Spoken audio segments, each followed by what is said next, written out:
Friends, till now we have studied how to calculate the value of effective stress at any section in a soil sample, है ना।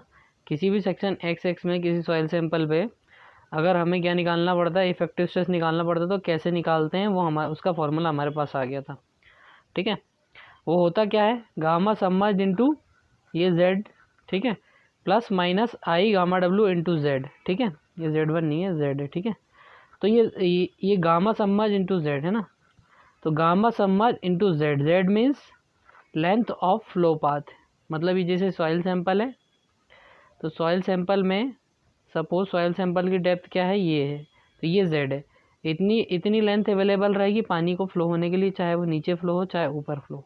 ठीक है, upward flow होगा तो effective stress को कम करेगा, यानी कि माइनस साइन आ जाएगा, और डाउनवर्ड फ्लो होगा तो इफेक्टिव स्ट्रेस को बढ़ा रहा होगा, यानी कि प्लस साइन यूज़ करेंगे हम लोग। ठीक है, तो ये आई गामा डब्ल्यू into z, z is the length of flow path. ठीक है, so now we will discuss quick sand condition. Quick sand condition या सैंड की बॉइलिंग या पाइपिंग फेलियर कैसे होता है ना, उसके बारे में बात करने वाले हैं। तो क्विक सैंड कंडीशन जो होती है वो क्या होती है ना, बहुत कॉन्सेप्चुअल चीज़ है, पता होनी चाहिए। बहुत कॉन्सेप्चुअल है और बहुत आसान भी है। ठीक है, तो देखो ये क्विक सैंड कंडीशन कब होती है, जब अपवर्ड फ्लो हो रहा होता है। जैसे ये सॉइल सैंपल है और इसके अंदर यहाँ पे पार्टिकल्स हैं सॉइल के, और नीचे से ऊपर की तरफ अगर पानी फ्लो हो रहा है, तो ये फ्लो पानी क्या करता है, ये फ्लोइंग वाटर क्या करता है, ये पार्टिकल्स को क्या करता है, धकेलता है ऊपर की तरफ और उछालने लगता है। बॉइलिंग जैसी कंडीशन बना दी, जैसे से पानी उबलता है ना, तो कैसे वो उसमें बुलबुले आने लगते हैं, ऐसे ही ये इनको उछालने लगता है और ऐसा लगता है जैसे बॉइलिंग हो रही हो, है ना। मतलब ऐसा समझाने के लिए कहा गया है कि जब बॉइलिंग हो रही होती है उस समय कैसी कंडीशन होती है, ऐसी कंडीशन ये क्रिएट कर देता है सॉइल के पार्टिकल्स की, और उन पार्टिकल्स को क्या कर देता है, उनके बीच की जो स्ट्रेंथ है ख़त्म कर देता है। क्योंकि इफेक्टिव स्ट्रेस नीचे लग रहा होता है पर सीपेज फोर्स ऊपर लग रहा है, तो ये इफेक्टिव स्ट्रेस को ऑलमोस्ट क्या कर देता है, ख़त्म कर देता है, यानी ज़ीरो कर देता है। ठीक है, तो वही बात करने वाले हैं, ऊपर ऊपर डिस्कशन किया, अब अच्छे से समझो थोड़ा। देखो, due to upward flow condition, तो ये यहाँ पे बहुत लंबा चौड़ा सा डेरिवेशन लिखा है, कुछ टर्म्स लिखी हुई हैं। इसको समझने से पहले हमें इसकी कहानी पता चल जाए तो बहुत मज़ा आ जाएगा कि ये सारी चीज़ें क्यों हो रही थी, क्या हो रहा था क्विकसैंड कंडीशन में। तो देखो, कहानी मैं आपको यहाँ पर बता देता हूँ। कहानी मैं आप लोगों को यहाँ पर बताता हूँ कि क्या कहानी है ना। Suppose we have a gravity dam, हमारे पास कोई ग्रेविटी डैम है। इसके इस साइड जो अवेलेबल हेड है वो है H1, और इस साइड जो अवेलेबल हेड है ना, डाउनस्ट्रीम साइड, वो है H2। तो जो हेड डिफरेंस हो जाएगा H1 माइनस H2, वो क्या हो जाएगा, डेल्टा H, है ना, मतलब अवेलेबल हेड। तो H1 माइनस H2 हमारे पास डेल्टा H आ गया। इसकी वजह से हाई हेड से लो हेड पानी फ्लो हो रहा होगा। ठीक है, तो अब हम बात कर रहे हैं सीपेज की। सीपेज हो रहा है, तो सीपेज जो होता है थ्रू द सॉइल हो रहा होगा, है ना। तो जैसे मान लो कि यहाँ पे हाई हेड है, यहाँ पे लो हेड है ना, पानी यहाँ से यहाँ जाने की कोशिश करेगा, पर थ्रू द डैम वो नहीं जा रहा है। मतलब ये हम बोल रहे हैं कि ये थ्रू द डैम नहीं जा रहा है। कहाँ से जा रहा है, ये नीचे जो सॉइल अवेलेबल है, इस सॉइल के थ्रू सीप होता हुआ पानी यहाँ से यहाँ ऐसे जा रहा है। तो ऐसे जाने की वजह से क्या हो रहा है उसके बारे में हम लोग बात करना। देखो, पानी जब यहाँ से यहाँ जा रहा है तो क्या हो रहा है, डाउनवर्ड फ्लो हो रहा है। यहाँ पे जो पार्टिकल्स ऐसे दूर दूर है, इन सबको दबा दबा के ये पानी क्या कर रहा है, इन सबको दबा दबा के पास कर रहा है, कॉम्पैक्ट कर रहा है ऐसे, क्योंकि डाउनवर्ड फ्लो कंडीशन है।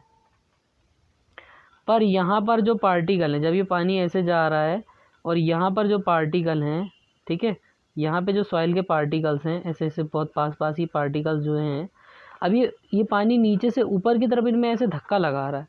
यहाँ तो डाउनवर्ड फ्लो हो रहा था, पर यहाँ क्या हो रहा है, यहाँ अपवर्ड फ्लो नहीं हो रहा। तो ये क्या कर रहा है, ये इन पार्टिकल्स को क्या कर रहा है भाई, इन पार्टिकल्स को ऐसे दूर दूर कर दे रहा है, दूर दूर कर रहा है। और क्या हो रही है, बॉइलिंग हो जा रही है, जैसे बॉयल होता है ना, ऐसे उबलने लग रहे पार्टिकल, तो वैसा माहौल बना रहा है यहाँ पर। समझ रहे हो आप बात को? ठीक है, तो ऐसा सीन ये क्रिएट कर रहा है। यहाँ पे तो मजबूती दे रहा है, पर यहाँ पे कमज़ोरी दे रहा है। अब जहाँ पे कमज़ोरी दे रहा है वहाँ पर हो क्या रहा है, यहाँ से ये सपोज़ इस लेयर की बात करें तो पानी जब यहाँ पर धक्का लगाएगा तो यहाँ का पार्टिकल निकलने लगेगा, ये पार्टिकल निकलेगा, निकल के दूर चला जाएगा।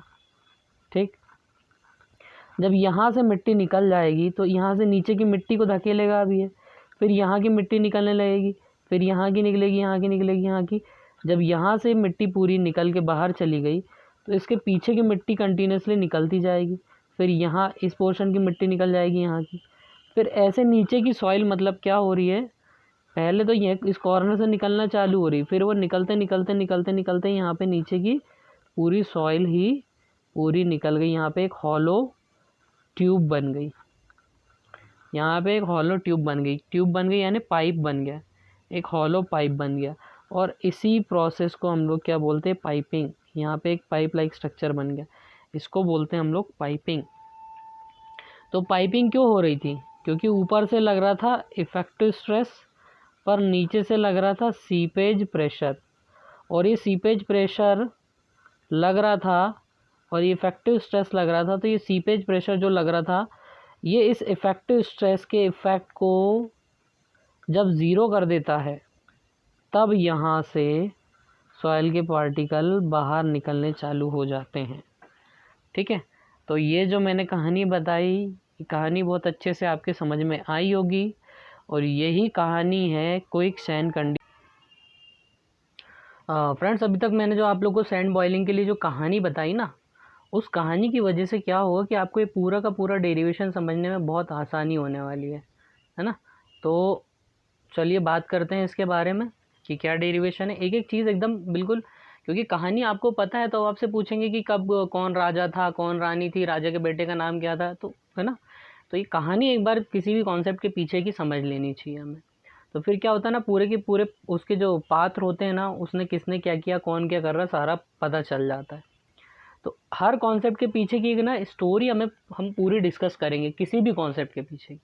ठीक है, तो वो कॉन्सेप्ट क्या है ना, अंदर तक हमें डिटेल में समझ में आ जाएगा। चलिए बात करते हैं विदाउट वेस्टिंग टाइम, है ना। देखो यहाँ पे क्या है, जब हमने इसके पहले एक कॉन्सेप्ट पढ़ा था, एक फॉर्मूला पढ़ा था, है ना, सिग्मा एट मतलब effective stress at any section x x, है ना, इन अ गिवन सॉइल सैंपल, जिसमें क्या हो रहा था, सीपेज हो रहा था, whether it is upward seepage और इट इज़ डाउनवर्ड सीपेज, है ना। जब अपवर्ड हो रहा होगा तो इफेक्टिव स्ट्रेस क्या हो जाएगा, कम हो जाएगा, यानी माइनस साइन होगा। जब डाउनवर्ड हो रहा होगा तब हम प्लस साइन यूज़ करेंगे, हमने समझ लिया था, है ना। ये पूरा फॉर्मूला हम लोग, इसका डेरिवेशन हम लोग ऑलरेडी समझ चुके हैं, है ना। तो वही मैं बता रहा हूँ आपको कि इस फॉर्मूले के बेसिस पर क्विकसैंड कंडीशन का जो टेक्निकल एस्पेक्ट है वो हम डिस्कस करने वाले हैं। ठीक है ना। ऑलरेडी कॉन्सेप्ट तो हम लोग देख ही चुके, मतलब कहानी तो हम समझ ही चुके हैं। ठीक है, तो क्या होता है वो समझने वाले हैं। देखो, जब क्विकसैंड कंडीशन होती है, किस कारण होती है, अपवर्ड सीपेज के कारण, अपवर्ड फ्लो हो रहा होता है, तब होती है हमारी क्विकसैंड कंडीशन। क्विकसैंड कंडीशन मतलब ऊपर से लग रहा था नीचे की तरफ इफेक्टिव स्ट्रेस, तो पार्टिकल जगह पे थे। अब नीचे से लगने वाले फोर्स ने इस पार्टिकल को धकेलता रहा, पर धकेल कब पाया, उसको निकाल कब पाया, जब उसने इफेक्टिव स्ट्रेस के इफेक्ट को ख़त्म कर दिया, यानी इफेक्टिव स्ट्रेस को ज़ीरो कर दिया। इसका मतलब इफेक्टिव स्ट्रेस हमारा ज़ीरो हो जाता है। ठीक, इसका मतलब हमने जो ये क्वेश्चन पढ़ी थी, इसमें इफेक्टिव स्ट्रेस जो हम कैलकुलेट कर रहे थे उसे हम ज़ीरो पुट कर देंगे। ठीक है ना। सारी चीज़ें एक दूसरे से इंटर रिलेटेड होती है ना, तो चीज़ों को कनेक्ट करने में, याद रखने में आसानी होती है। तो ये इफेक्टिव स्ट्रेस हमने यहाँ पे ज़ीरो कर दिया भाई। इफेक्टिव स्ट्रेस ज़ीरो कर दिया तो अब ये वाली टर्म को इस साइड ट्रांसफ़र कर दो और आईसी की वैल्यू निकाल लो। ठीक है, तो आईसी की वैल्यू क्या आ जाएगी, इसको यहाँ ट्रांसफ़र कर दिया तो पॉजिटिव हो जाएगा, और गामा समझ अपॉन जेड अपॉन गामा डब्ल्यू इंटू जेड। ठीक है, गामा समझ इंटू जेड अपॉन गामा डब्ल्यू इंटू जेड, तो जेड से जेड कैंसिल हो गया, तो क्या आ गया हमारा, IC critical hydraulic gradient gamma समझ अपॉन गामा डब्ल्यू। ठीक है, यहाँ तक बात हमारे समझ में आ जाती है। अब इससे थोड़ा आगे और इसको बढ़ाते हैं अपन। आगे बढ़ाएं कैसे भाई, गामा समझ की जो वैल्यू होती है, गामा समझ की वैल्यू हम लोग पहले पढ़ चुके हैं, G-1 अपॉन 1 प्लस ई गामा डब्ल्यू होती है। ठीक है, ये सॉइल मैकेनिक्स के बेसिक्स के फॉर्मूले में हमने ये सारी चीज़ें डिस्कस कर ली हैं ना, आप लोग पहले पढ़ चुके होंगे इस चीज़ को, ठीक है। तो गामा सबमर्ज्ड को हम ये लिख सकते हैं G-1/1 + E गामा W, ठीक है, ऐसे हम लोग इसे लिख सकते हैं दोस्तों। तो हमने यहाँ पे लिख दिया, तो गामा डब्ल्यू कैंसिल हो गया और IC की वैल्यू क्या आ गई G-1/1 + E। यानी जो क्रिटिकल हाइड्रोलिक ग्रेडियंट है उसका हमारे पास एक फार्मूला आ गया G-1/1 + E। और इससे हमें ये समझ में आ गया कि इस फार्मूले में हमें कुछ चीज़ें दिख रही हैं, एक दिख रहा है हमें G और दूसरा दिख रहा है हमें E। G is the specific gravity and E is the void ratio. इसका मतलब क्रिटिकल हाइड्रोलिक ग्रेडियंट जो है वो किस पे डिपेंड करता है, वो डिपेंड करता है स्पेसिफिक ग्रेविटी पे, specific gravity of soil and void ratio of the soil, ठीक है। यहाँ तक हमारे बात समझ में आई, ठीक।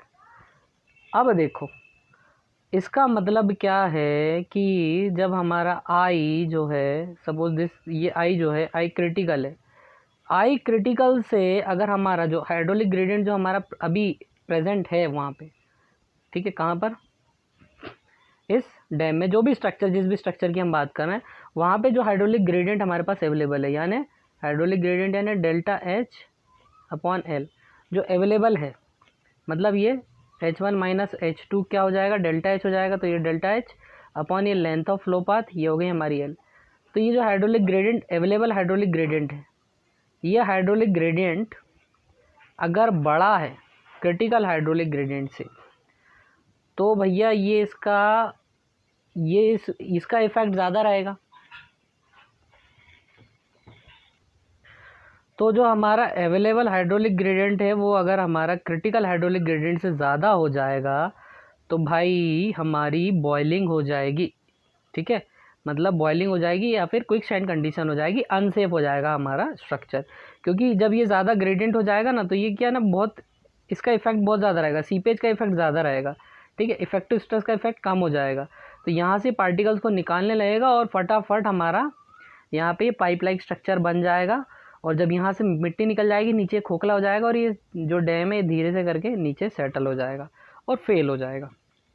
तो I एग्जिट अगर क्रिटिकल हाइड्रोलिक ग्रेडियंट से बड़ा है तो हमारा अनसेफ है और फेलियर हो जाएगा वहाँ पे। I एग्जिट हमारा लेस देन है क्रिटिकल हाइड्रोलिक ग्रेडियंट से, तो हमारा स्ट्रक्चर जो है सेफ रहेगा। मतलब हमारी प्रायोरिटी क्या है, इक्वल रहेगा तो इक्विलिब्रियम रहेगा, ऑब्वियस सी बात है। तो इक्विलिब्रियम तो मतलब बीच की कंडीशन होती है, हमें ज़्यादा सेफ कंडीशन चाहिए। तो हमें क्या है, I जो है वो लेस ही चाहिए IC से। जो हमारा I अवेलेबल है, जो हाइड्रोलिक ग्रेडियंट जो अवेलेबल है हमारे पास, वो हमें क्या चाहिए, कम ही चाहिए, बहुत कम चाहिए, तो छोटा सा बिल्कुल, है ना, फनी हो गया यार ये तो, ठीक है। तो बहुत कम चाहिए हमें I जो हमें बहुत बहुत बहुत कम चाहिए क्रिटिकल हाइड्रोलिक ग्रेडियंट से सेफ्टी के लिए। तो भाई हमारा पर्पस क्या होना चाहिए कि हम I को कम कर पाएँ, है ना। IC को तो IC पे तो हमारा कोई कंट्रोल नहीं है, क्योंकि IC क्या है ना, इसको कम करना तो इसको बढ़ा देते हैं हम। पर ये किस पे डिपेंड कर रहा है, ये स्पेसिफिक ग्रेविटी ऑफ सॉइल और किस पे, वॉइड रेशियो पे डिपेंड कर रहा है। तो ये तो सॉइल की प्रॉपर्टी है ना। अब ऐसा थोड़ी कि वहाँ पे मिट्टी जो अवेलेबल है वहाँ पे आप वो मिट्टी को हटा के वो डाल दोगे, दूसरे मिट्टी डाल दोगे, अनइकोनॉमिकल हो जाएगा पूरा। किया तो जा सकता है पर 1 लाख रुपए की चीज़ बनाने के लिए 1 करोड़ खर्चा करना क्या बेवकूफ़ी है, तो वो चीज़ नहीं कर सकते हम। तो IC से हमारा I छोटा होना चाहिए, पर IC पे कुछ नहीं कर सकते हम किस पे करेंगे, इस हाइड्रोलिक ग्रेडियंट पे हम लोग करने की कोशिश करेंगे, इसको कम करने के लिए कुछ चेंजेस करने की कोशिश करेंगे। तो बात करते हैं फिर इन्वेस्टिगेशन की, भैया क्या होता है I होता है ΔH/L, ठीक है। तो एक काम करो भाई, I को कम करना है तो ΔH को कम कर दो, ΔH को आप कम कर दो। ΔH को कैसे कम करोगे, ΔH को बात करते हैं, ΔH को कम कर सकते हैं क्या, ΔH को कम कर दो या तो फिर लेंथ को बढ़ा दो, 2 काम कर सकते हो आप। तो बात करते हैं I को कम करने के लिए, I को डिक्रीज़ करने के लिए हम ΔH/L होता है I, तो या तो ΔH को कम कर दें या लेंथ को बढ़ा दें, लेंथ ऑफ फ्लो पाथ को बढ़ा दें। तो बात करते हैं पहले ΔH को कम करने के बारे में। ΔH को कम करने के बारे में देखो, ΔH क्या है, ये H1 - H2 दोनों जगह के अवेलेबल हेड्स का डिफरेंस है। तो क्या इधर कितना पानी इकट्ठा होगा, इस पर आपका कोई कंट्रोल है क्या, या इधर कितना जाएगा, इस पर कोई कंट्रोल है क्या? दोनों जगह के डिफरेंस को कम कर दिए, तो उस पर डिपेंड करेगा ना भाई कितना सीपेज हो रहा है, कितनी बारिश हो रही है। अब इंद्रदेव से आपकी कोई पहचान तो है नहीं कि आप बोलो कि भाई बारिश का अपने हिसाब से मैनेजमेंट देख लो आप, है ना। तो इस पे हमारा कोई कंट्रोल नहीं है भाई। किस पे? इस डेल्टा एच पे। तो इस डेल्टा एच के बारे में हम लोग बात नहीं करेंगे। अब हमारा कंट्रोल किस पे है? लेंथ ऑफ फ्लो पाथ पे। ये जो पाथ कवर कर रहा है कौन? पानी। पानी ये जो पाथ कवर कर रहा है, इस लेंथ को हम लोगों को बढ़ाना पड़ेगा, क्योंकि एल तो हम बढ़ा सकते हैं। बढ़ा सकते कि नहीं बढ़ा सकते? बढ़ा सकते हैं। कैसे बढ़ा सकते हैं मैं आपको बता रहा हूँ। देखो यहाँ पे आप ऐसे करके, ठीक है, कुछ बैरियर लगा दो, ठीक। अब क्या होगा भाई, पानी यहाँ से आएगा, ऐसे आएगा, ऐसे आएगा, वो देखेगा यार यहाँ से तो जा नहीं सकते, वो अपना पुराना रास्ते से आ रहा था, फिर उसको देखेगा यहाँ तो नाकाबंदी है, तो फिर वो नीचे से जाएगा और ऐसे करके फिर ऐसे करके जाएगा। तो इस तरीके से आपने I = delta h by L में एल को बढ़ा दिया, एल को इस तरीके से बढ़ा दिया। पहले एल कुछ ऐसी थी, अब देखो ये एल ये कुछ लंबी हो गई है, बढ़ गई यानी। तो in this way you can increase the, है ना, length of flow path, and this way you can decrease the value of available I, और आई यहाँ पे इस तरीके से आई क्रिटिकल से कम हो जाएगा और आपकी सेफ्टी जो है मेंटेन रहेगी। तो आई होप आप लोग के बात समझ में आई होगी दोस्तों, है ना। अब कुछ चीज़ें हमने पहले से लिख रखी थी, उसके बारे में बात कर लेते हैं। तो रीज़न बिहाइंड पाइपिंग फेलियर क्या होता है मैं बता चुका हूँ, आई एग्जिट आई सी से ज़्यादा हो जाता है। तो हमें इसकी सेफ्टी के लिए क्या करना है, आई एग्जिट को आई सी से कम करना है, आई एग्जिट को आई सी से कम करना है। I exit delta h by l होता है, वही सारी कहानी जो मैं ऑलरेडी बता चुका हूँ, ठीक है ना। तो यहाँ पे नोट्स में लिखी रहती है तो ज़्यादा इजी हो जाता है। आप लोग अगर खुद के नोट्स बनाते होगे तो आपको, है ना, काफ़ी हेल्पफुल हो जाएगा। बाकी नोट्स, यही नोट्स चाहिए आपको, सेम नोट जिससे आप पढ़ रहे हो वही नोट्स आपको चाहिए, तो नीचे कमेंट कर दो, वीडियो शेयर करो भाई, और व्हाट्सएप पे कांटेक्ट कर लो, है ना। 8602936797, this is the WhatsApp number. एक वीडियो डाला हुआ हैंड रिटन नोट्स ऑफ, है ना, ऐसे करके, तो उसको सर्च करोगे तो वो सारी मिल जाएगी। इस वीडियो पे जितनी भी हैंड रिटन नोट्स है ना, उनके वो देख लो, वहाँ पे डिटेल्स मिल जाती है कैसे हैंड रिटन नोट्स चाहिए आपको। चलो काम की बात करते हैं। तो क्या होगा, आई एग्जिट को कम करना है, आई एग्जिट को कम करना है तो क्या है, डेल्टा एच को कम कर दो या लेंथ को बढ़ा दो। डेल्टा एच पे वी हैव नो कंट्रोल, इसलिए हम लेंथ को बढ़ा देंगे, ठीक है भाई। लेंथ को हमने किस तरीके से बढ़ा दिया, ये देखो यहाँ पे आपने ये कुछ ऐसा बैरियर बना दिया और इस तरीके से ये लेंथ ऑफ फ्लो पाथ ऐसे इंक्रीज़ हो गया। Length of flow path increase हो गया, डेल्टा एग्जिट डिक्रीज़ हो गया, डेल्टा एग्जिट डिक्रीज़ हो गया तो आईसी से कम हो गया, आईसी से कम हो गया तो सेफ हो गया। फटाफट इसलिए बोल दिया क्योंकि वो मैं एक्सप्लेन अभी कर चुका हूँ आपको, है ना। तो इस तरीके से भाई आपकी सेफ्टी हो गई। अब हम बात करते हैं फैक्टर ऑफ सेफ्टी की। फैक्टर ऑफ सेफ्टी का मतलब वही है जो हम ऑलरेडी पढ़ चुके हैं, उन्हीं चीज़ों के साथ थोड़ा सा गेम खेलना है। I exit is less than i critical, ठीक, i exit is less than i critical, ठीक है। तो अब हम बात करेंगे, जैसे मान लो i critical upon i exit करें, i critical upon i exit करें, हमें ये पता है कि भाई सेफ्टी के लिए हमारा आई एग्जिट कम होना चाहिए और आई क्रिटिकल ज़्यादा होना चाहिए उससे। एक ही बात है, या तो आई एग्जिट कम हो आई सी से, या आई सी ज़्यादा हो आई एग्जिट से, ठीक है। तो इसका मतलब सेफ्टी के लिए हमारे पास हमेशा न्यूमरेटर बड़ा होना चाहिए, है ना, और डिनोमिनेटर छोटा होना चाहिए। दोनों का रेशियो कितना आएगा, न्यूमरेटर बड़ा है और डिनोमिनेटर छोटा है, तो फैक्टर ऑफ सेफ्टी बराबर किसके बराबर आएगा, ये हमारा ग्रेटर देन 1 आएगा। तो ग्रेटर देन 1 है अगर फैक्टर ऑफ सेफ्टी तो हमारा सेफ है। क्विक सैंड कंडीशन नहीं हो सकती। क्विक सैंड कंडीशन कब होगी, जब factor of safety less than 1 हो जाए। लेस देन 1 कब हो जाएगा, जब हमारा ये एग्जिट बढ़ जाएगा। एग्जिट बढ़ गया यानी आईसी से ज़्यादा हो गया तो आईसी का हमारा कम हो गया, तो भाई क्विक सैंड कंडीशन हो गई, तो अनसेफ हो गया। और ये तो क्रिटिकल कंडीशन एकदम, मतलब ज़रा सा इसके इधर हुए तो सेफ़ और ज़रा सा इसके उधर हुए तो अनसेफ, है ना। तो ये क्रिटिकल कंडीशन है। क्रिटिकल कंडीशन है ना, जस्ट एक आइडियल केस होता है हमारे पास, ठीक है। उससे उधर या उससे इधर की बात करते हैं हम लोग। तो हमें किसकी बात करनी, हमें सेफ्टी की बात करनी है ना। फैक्टर ऑफ सेफ्टी हमेशा ग्रेटर देन 1 हम मेंटेन रखने की कोशिश करेंगे, ठीक है भाई। आप लोग के समझ में आई होगी बात, ठीक।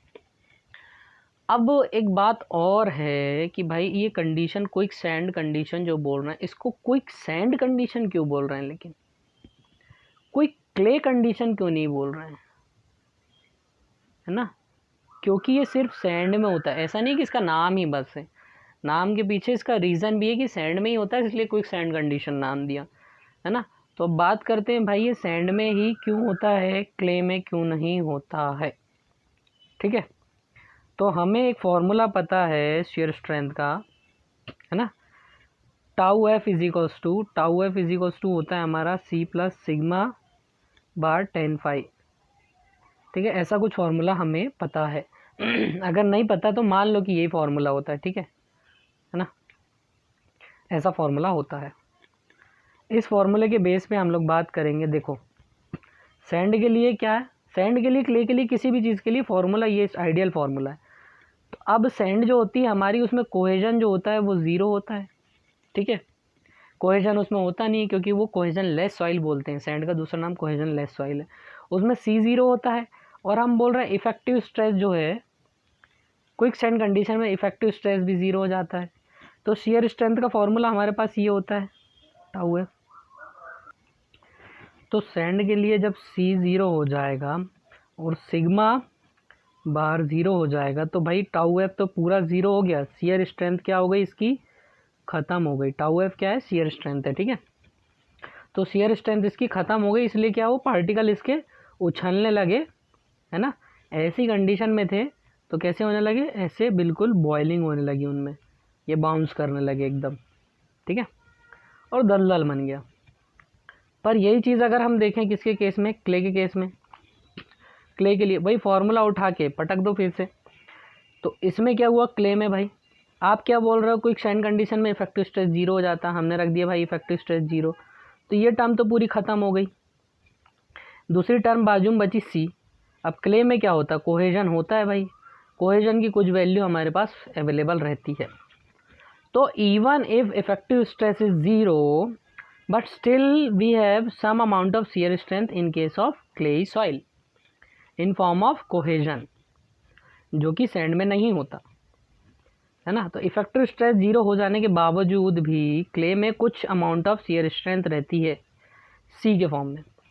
तो इसलिए भाई क्ले में क्या होता है, क्ले में क्विक सैंड कंडीशन नहीं होती, इसलिए क्विक क्ले कंडीशन ऐसा कोई नाम नहीं है, सिर्फ क्विक सैंड कंडीशन है। क्यों? क्योंकि हमारे पास ग्रेवल भी हैं, पर ग्रेवल में ऐसा होता है कि नहीं होता, अगर नहीं होता तो कोई ग्रेवल कंडीशन भी होती, पर कोई ग्रेवल कंडीशन तो हमने सुना नहीं, तो शायद नहीं होता होगा।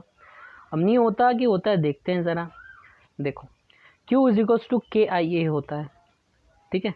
तो I इज इक्वल्स टू, यहाँ पे देखो K और I के बीच में एक रिलेशनशिप हो जाएगा, I जो है यहाँ ट्रांसफ़र करोगे आप तो Q के नीचे चला जाएगा। तो इससे हमें क्या पता चलता है कि K is inversely proportional to I, K is inversely proportional to I। अब ग्रेवल के बारे में आपको एक बात बताऊँ मैं कि ग्रेवल क्या होते हैं, बहुत बड़े बड़े ऐसे साइज़ के होते हैं, इनके बीच में क्या होते हैं, बहुत बड़े बड़े वॉइड्स होते हैं और इनसे पानी, है ना, निकलता नहीं है, बिल्कुल बहता है तबीयत से, भयंकर तेज़ी से फटाक से निकल जाता है, आप जितना डाल दो वो टिकेगा नहीं, बह जाएगा तुरंत। तो इनकी परमिएबिलिटी होती है बहुत ज़्यादा, तो K बहुत ज़्यादा हो गया।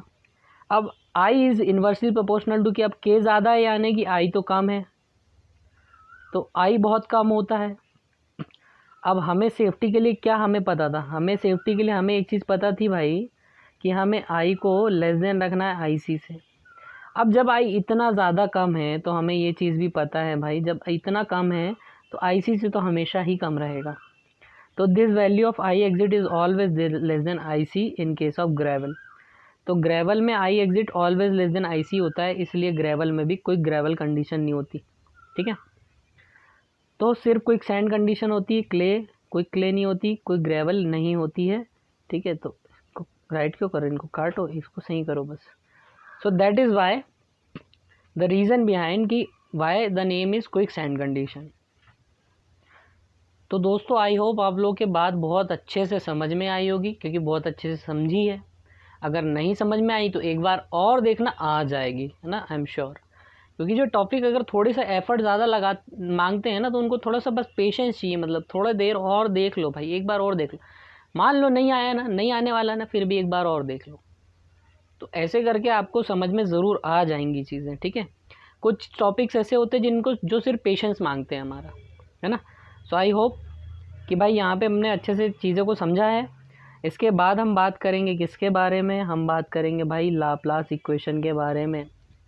अब ये मत सोचना कि लाप्लास इक्वेशन के बारे में बात करें तो चीज़ें बहुत बोरिंग हो जाएंगी। देखो बहुत इंपॉर्टेंट चीज़ है, और जिस चीज़ को समझा जा सकता है ना उसको हम समझने की कोशिश ज़रूर करेंगे, है ना। क्योंकि उससे क्या कहानी एक कहानी जुड़ जाती है चीज़ों के पीछे, और फिर वो याद रखने में बहुत आसान होती है। तो एक बार मेहनत कर लेंगे इसके पीछे। सिंपल है, सिंपल है, क्योंकि मैं इसके पहले इसके बारे में छोटी सी कहानी बता दूंगा आपको कि कुल मिला के आपको करना क्या है, ये इतना सा काम करना है। फिर इसी के पीछे पीछे इर्द गिर्द हम सारी पिक्चर हमारी लपेटेंगे, और आखिरी में हमारे पास एक इक्वेशन आएगी। वो इक्वेशन हमें किस में हेल्प करने वाली है, वो इक्वेशन हमें हेल्प करने वाली है दोस्तों, ये इक्वेशन होती है ना। वो इक्वेशन हमें हेल्प करने वाली है फ्लो नेट बनाने में, फ्लो नेट में। तो फ्लो नेट बहुत इंपॉर्टेंट है, बहुत आसान चीज़ है।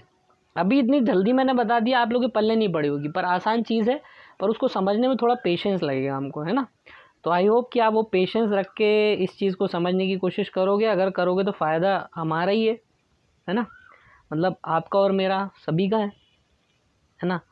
तो इसलिए हम लोग नेक्स्ट इसमें ये लाप्लास इक्वेशन डिस्कस करेंगे, ताकि वो लाप्लास इक्वेशन क्या थी वो आपको याद हो जाएगी। ये पूरी कहानी सिर्फ इतने से रिज़ल्ट के लिए करेंगे हम लोग, देखो इतने से रिज़ल्ट के लिए। पर ये रिज़ल्ट अगर आप लोग के दिमाग में रहेगा ना, क्योंकि आपको पता रहेगा कि भाई वो डेरिवेशन एक बार देखा तो था, उसी के पीछे की बात है ये, तो इतना सा रहेगा ना, तो ये बहुत हेल्पफुल हो जाएगा आप लोगों को कॉन्सेप्ट को पकड़ने में। तो आई होप आप लोग के समझ में आया होगा दोस्तों। चलिए, है ना, यहाँ पे ये फिनिश करते हैं, और बात करेंगे हम नेक्स्ट वीडियो में लाप्लास इक्वेशन के बारे में।